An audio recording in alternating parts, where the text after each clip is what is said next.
So, in March 1982, Ronald Reagan is entering his second year as our president. Bands such as Jay Giles, Journey, and Joan Jett topped the Billboard charts. And as far as movies, March of 1982 has the distinction of being the month and year when the Great Porky's came out. Yeah, yeah, right on. Also, that's when Richard Pryor's Live on the Sunset Strip came out, which is obviously a classic.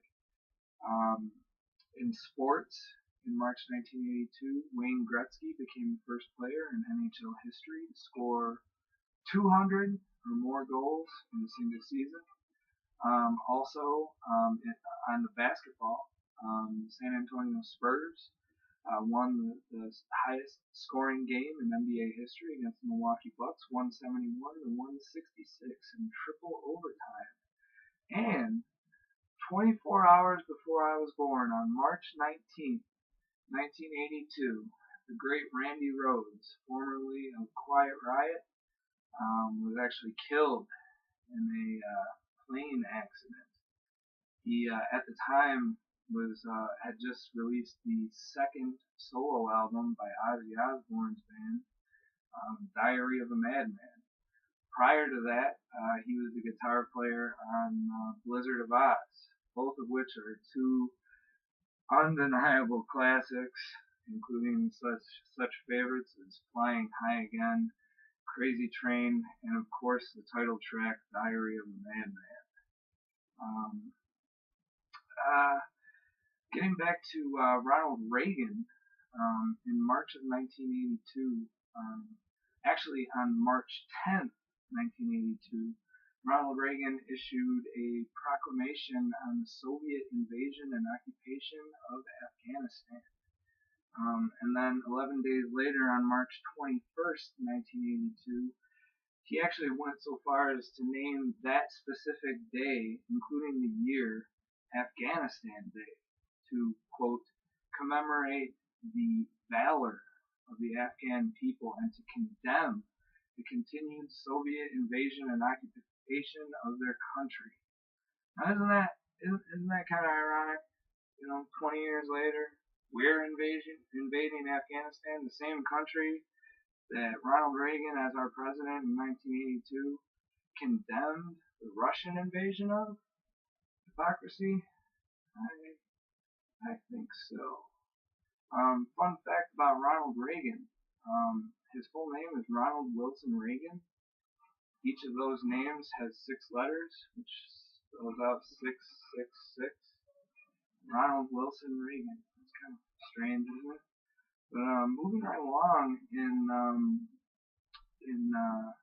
astronomical phenomenon in March of 1982, there was an occurrence called syzygy, S-Y-Z-Y-G-Y. I'm not sure if I'm pronouncing that correctly, but basically it is a phenomenon in which all 8 planets aligned on the same side of the sun, which is obviously interesting and something that only occurs very, very rarely.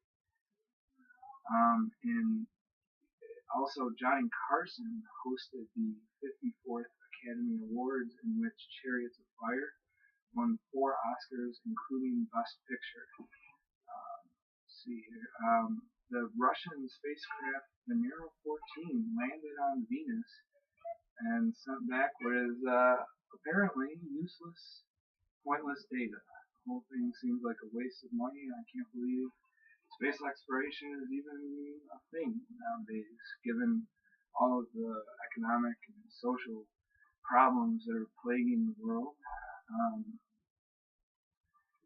On the 20th of March, I Love Rock and Roll by Joan Jett hit number 1 and stayed in that spot for the following 7 weeks. Joan Jett, whatever happened to her? I feel like one other good song and then she just vanished into obscurity.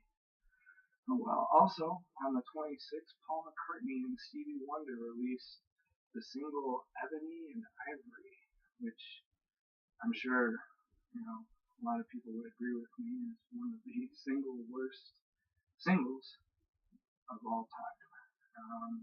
Just a terrible song.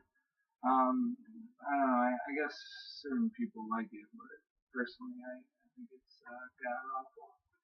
Um, yeah. So basically, in 1982, there was actually a lot that happened. Ronald Reagan was our president. He issued the proclamation on the Soviet invasion of Afghanistan. Syzygy took place. Music. Jay Giles' Journey and Joan Jett were at the top of the charts, and movies, Porky's and Richard Pryor's Live on the Sunset Strip were released. So all in all, our economy was doing good. Gas prices were low.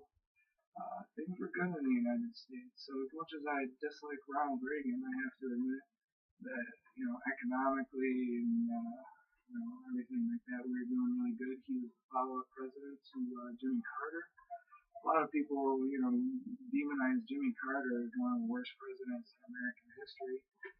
Personally, I don't necessarily agree, although I will admit that our country wasn't necessarily in the greatest shape at that time, and Ronald Reagan really seemed to turn things around, even though he was involved with the Iran-Contra affair later in his presidency, which, as I'm sure you're all aware, was treasonous. Oliver North took the fall for that. I think that's pretty much not merely conjecture at this point, but is actually a historical fact. So all in all, 1982, an alright year.